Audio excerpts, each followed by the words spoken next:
Siap. Kak, Assalamualaikum warahmatullahi wabarakatuh. Selamat malam, salam sejahtera untuk kita semua. Perkenalkan, nama saya Febrianto, mahasiswa Universitas Terbuka dari program studi agribisnis bidang minat penyuluhan dan komunikasi pertanian. Saat ini saya sedang berada di salah satu desa, yakni Desa Telaga Pulang. Jadi tujuan saya di sini, saya ingin melaksanakan diskusi atau tanya jawab dengan salah satu tokoh masyarakat atau orang yang dituakan di desa ini, dengan tujuan untuk mencari data. Mungkin izin silakan perkenalan diri, Pak. Oke, nama saya Eko Raharjo dari Desa Telaga Pulang, Kecamatan Danau Sembulu, Kalimantan Tengah. Oh iya, jadi Pak Eko, izin sebelumnya saat ini saya minta waktu Bapak untuk sesi tanya jawab sore Pak, atau misalnya saya mau melaksanakan wawancara pada Pak Eko. Jadi saya ini Pak sedang ada tugas mata kuliah, yakni mata kuliah sosiologi pedesaan dan perkotaan. Jadi saya ingin mewawancarai masyarakat yang ada di desa ini, seperti itu Pak. Jadi yang pertama, kita ini ada di Desa Telaga Pulang ya Pak. Untuk Desa Telaga Pulang ini letaknya ada di mana Pak? Di sekitar daerah Danau Sembulu, Kecamatan Danau Sembulu gitu. Untuk kabupatennya? Kabupaten Surian, Provinsinya? Provinsi Kalimantan Tengah. Kalimantan Tengah. Oke Pak. Jadi untuk Desa Telaga Pulang ini Pak, untuk jumlah jiwanya atau jumlah kakaknya ada berapa jiwa atau ada berapa kakak? Sepengetahuan saya sekitar 450 kakak. 450 kakak Pak ya. 450 kakak. Untuk letaknya atau batas-batas Desa Telaga Pulang ini berbatasan dengan desa apa saja Pak? Untuk perbatasannya diapit antara Desa Baung Ya. untuk wilayah Surian. Surian. Nah, di atas Telaga Pulang ada desa namanya Cempaka Baru, Cempaka Baru Pak ya. Pelingkau, Benusang. Benusang. Itu sekitar itu Pak, sepengetahuan saya. Ya. Kemudian Pak, berarti dibatasi oleh beberapa desa Pak ya. Jadi saya ulangi, Desa Baung ya Pak ya. Desa Baung, Cempaka Baru, Pelingkau, Benusang. Pak ya. Jadi berbatasan dengan banyak desa Pak.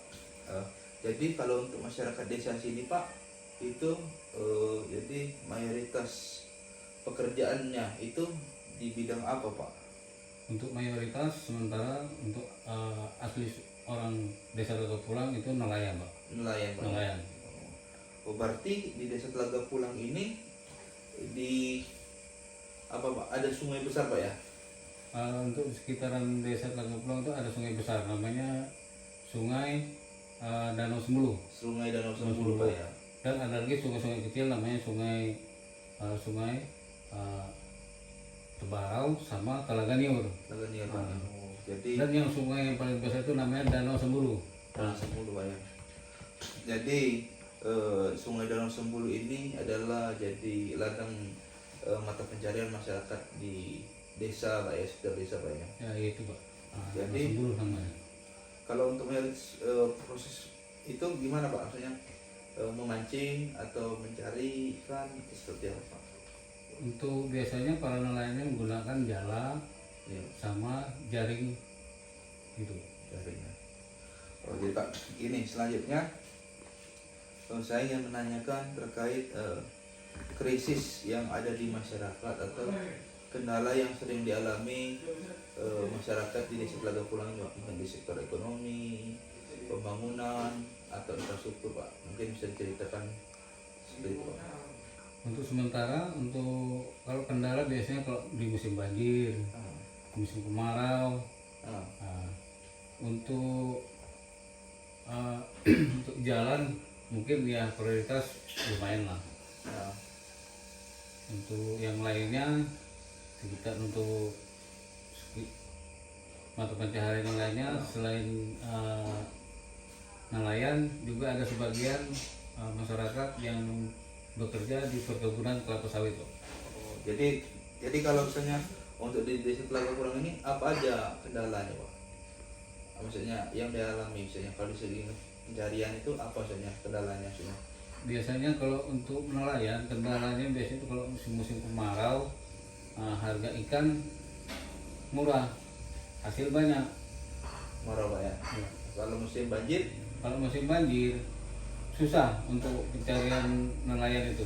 Jadi kenapa itu Pak susah maksudnya? karena untuk untuk nelayan untuk menjala sama memasang jaring agak susah. Itu kendalanya seperti ya kalau karena udah melebar sungai itu kan, jadi agak susah meluap, jadi agak airnya naik ya. naik gitu, agak susah gitu Pak. Oke Pak. Kalau dari sektor lain Pak, apa aja itu Pak? Selain dari segi pencarian tadi, kita dari kalau infrastruktur tadi seperti Kalau jalan, kalau menurut saya alhamdulillah bisa terbantukan lah untuk masyarakat desa Telaga Pulang. jalan Pak ya. Ya. Kalau dari segi listrik atau jaringan seluler gimana Pak? Kalau untuk listrik udah ada PLN. Kalau untuk jaringan sudah ada Indosat dan Telkomsel. Oh, berarti jaringan memadai Pak ya? Memadai sudah. Kalau dari sektor pertanian Pak, tadi kan misalnya gimana kalau masyarakat ini misalnya dia bahan pangannya apa maksudnya bahan pokoknya beras kah, nasi kah, atau jagung atau ubi atau gimana Pak? Untuk pertanian desa Telaga Pulang masih melakukan istilahnya perkebunan yang seperti yang dilakukan orang pada zaman dulu. Istilahnya kami itu di sini istilahnya saling membantu. Kalau bahasa kami apa namanya itu, kurang lebih namanya bahandi ya. Bahandi ya? Iya, Itu gimana tuh? Nanam padi gitu Pak? nanam padi. Prosesinya padinya Sisip itu sisip tugal. padi apa itu? Padi darat seperti itu Pak ya? Iya, Jadi masih seperti zaman dulu. zaman dulu. Oke. Mungkin ada lagi misalnya yang misalnya yang menjadi keluhan masyarakat atau jadi kendala misalnya yang minta mau dibenahin gitu. Ya untuk sementara untuk yang bisa, kalau bisa dari pemerintah ya jalan lah, akses jalan ya. Karena ini kan bisa membantu perekonomian. Ya mudah-mudahan dari segi pemerintah bisa membantu gitu.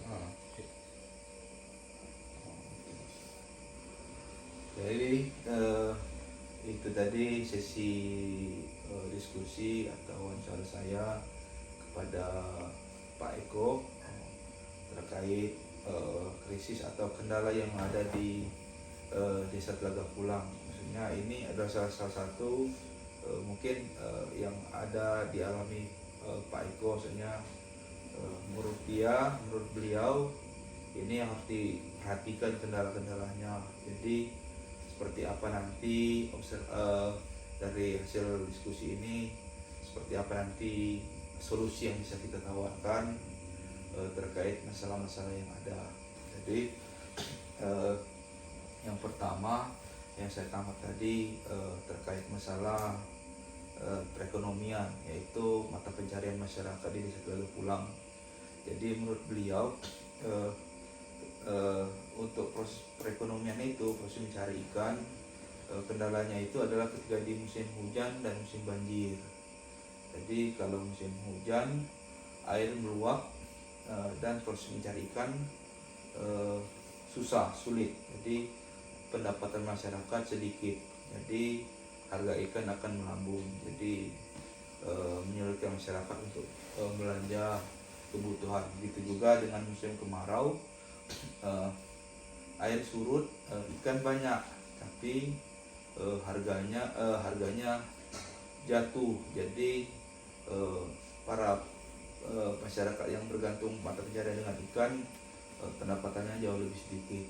Jadi solusi yang bisa saya tawarkan yaitu adalah karena ini di bantaran sungai atau di aliran sungai adalah membangun atau membuat